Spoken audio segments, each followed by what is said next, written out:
प्रिय बच्चों नमस्कार। आज हम पढ़ेंगे टेंस। तो सबसे पहले हम ये जानेंगे कि टेंस मीन्स काल। टेंस हम पढ़ते क्यों हैं। टेंस बच्चों टेंस पढ़ने का जो रीज़न है वो ये है कि कोई भी बात जब हम हिंदी से अंग्रेजी में ट्रांसलेट करते हैं तो उसको ट्रांसलेट करने के लिए सही तरीके से हमें टेंस पढ़ने की आवश्यकता पड़ती है। जैसे देखिए, राम एक लड़का है। राम एक लड़का है। अब हमें राम का मीनिंग पता है, राम एक का पता है, लड़के का पता है बॉय, और एज का भी पता है का पता है एज। तो क्या ये सही सेंटेंस बना? नहीं बना। क्यों कि मीनिंग्स भी अकेले याद करने से हम हिंदी को अंग्रेजी में ट्रांसलेट नहीं कर सकते। तो इसको ट्रांसलेट सही तरीके से करने के लिए हमें टेंस पढ़ने की आवश्यकता पड़ती है। तो बच्चों सबसे पहले हम ये जानेंगे टेंस मीन्स क्या है, काल। जैसा कि आप जानते हैं काल माने समय। टेंस तीन प्रकार के होते हैं। काल कितने प्रकार का है? तीन प्रकार का। नंबर एक present tense. Present tense present tense Hindi में हम कहते हैं वर्तमान काल। वर्तमान काल। नंबर दो पास्ट टेंस। हिंदी में कहते हैं भूतकाल। नंबर तीन फ्यूचर टेंस।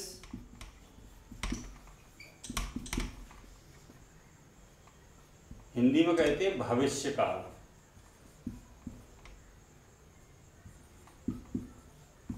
देखिए बच्चों, प्रेजेंट टेंस मीन्स वर्तमान काल, पास्ट टेंस मीन्स भूतकाल, फ्यूचर टेंस मीन्स भविष्य काल। तो प्रेजेंट टेंस क्या होता है? वर्तमान काल। वर्तमान काल मीन्स जो समय अभी चल रहा है।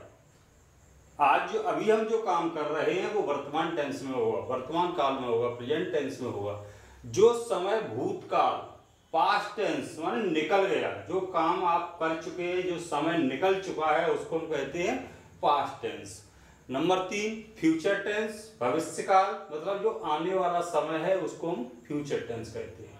तो बच्चों प्रत्येक टेंस के जो तीन प्रकार के जो हमारे टेंस हैं, इन तीनों टेंसों के चार चार प्रकार होते हैं। तो प्रेजेंट टेंस के भी चार प्रकार हैं, पास्ट के भी हैं, फ्यूचर के भी हैं। प्रेजेंट के चार प्रकार कौन से हैं? Present indefinite, present continuous, present perfect, present perfect continuous.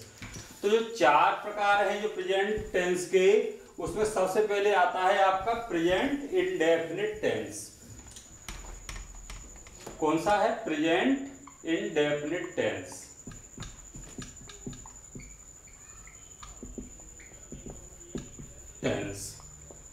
तो सबसे पहले हम पहचानेंगे कैसे? अगर हमें किसी की पहचान नहीं पता है, क्या उसके बारे में कुछ जानते ही नहीं है, तो हम उसके बारे में कुछ कह सकते हैं क्या? नहीं कह सकते। तो सबसे पहले हम ये देखेंगे हम कैसे पहचानेंगे ये प्रेजेंट इंडेफिनिट टेंस है।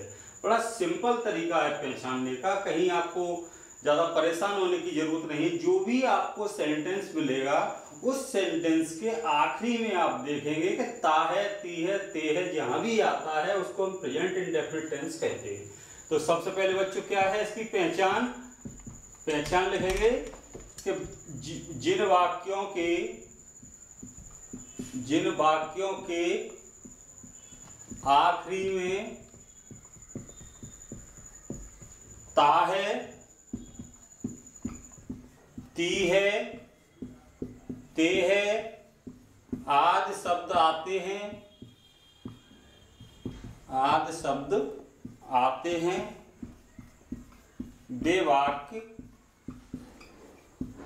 प्रेजेंट इंडेफिनिट टेंस के होते हैं।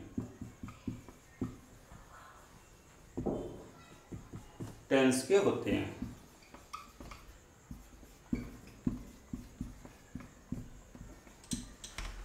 पहचान सिंपल है कि सब वाक्य के आखिरी में देखेंगे ता है, ती है, ते है यदि आ रहा है तो टेंस कौन सा होगा आपका? Present indefinite tense. जैसे राम बाजार जाता है, राम बाजार जाता है। आखिरी में देखेंगे पहचान इसकी कि क्या है, आखिरी में ता है, ता है आ रहा है तो हमारा टेंस कौन सा होगा, प्रेजेंट इंडेफिनिट टेंस। पहचान कर ली।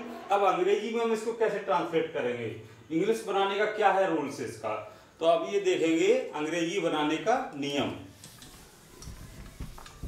प्रेजेंट इंडेफिनिट टेंस के लिए अंग्रेजी बनाने का नियम, तो इसके लिए स्ट्रक्चर बनेगा आपका कि subject, main verb, main verb में एस या ईएस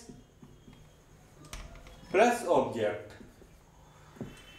लेकिन सबसे पहले ये ध्यान रखना है, सब्जेक्ट यदि हमारा सिंगुलर नंबर होगा तो हम उसको एस लगाएंगे मेन वर्ब में, और सिंगुलर नंबर नहीं है हमारा सब्जेक्ट यदि प्लूरल है तो हम एस या ईएस नहीं लगाएंगे, तो फिर मेन वर्ब की फर्स्ट फॉर्म ही लिखेंगे।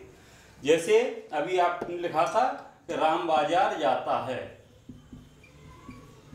राम बाजार जाता है, तो सबसे पहले आपको क्या लिखना है इस स्ट्रक्चर के अनुसार, सब्जेक्ट। सब्जेक्ट आप देखिए इसमें तीन चीजें हैं सेंटेंस में, एक तो सब्जेक्ट है, एक वर्ब है, एक ऑब्जेक्ट है। तो सब्जेक्ट कौन है इसमें, राम, तो सबसे पहले आप क्या लिखेंगे, राम, राम लिख दिया।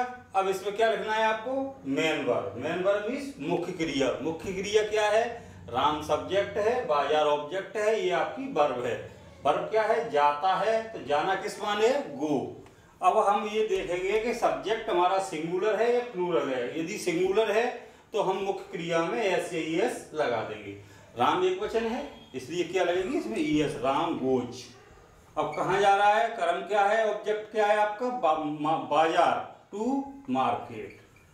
तो ये आपका अफर्मेटिव सेंटेंस प्रेजेंट इंडेफिनिट का कंप्लीट हुआ। इसमें एक प्लूरल और बता देता हूं जिससे आप कभी कंफ्यूज ना हो। बच्चे क्रिकेट खेलते हैं, तो सबसे पहले सब्जेक्ट क्या लिखेंगे, बच्चे, बच्चे चिल्ड्रन, चिल्ड्रन। अब वर्ब क्या है, खेलना, प्ले। अब ये देखिए सिंगुलर है या प्लूरल है, बच्चे क्रिकेट खेलते हैं, पता नहीं कितने बच्चे खेलते हैं, अतः ये कैसा है, प्लूरल है। प्लूरल होता है तो हम इसमें वर्ब में ऐसे ईएस नहीं लगाते हैं, तो चिल्ड्रन प्ले। अब ये आपका प्रेजेंट इंडेफिनिट का अफर्मेटिव भाग कंप्लीट हुआ। कल की वीडियो में मैं आपको नेगेटिव और इंट्रोगेटिव सेंटेंस बताऊंगा।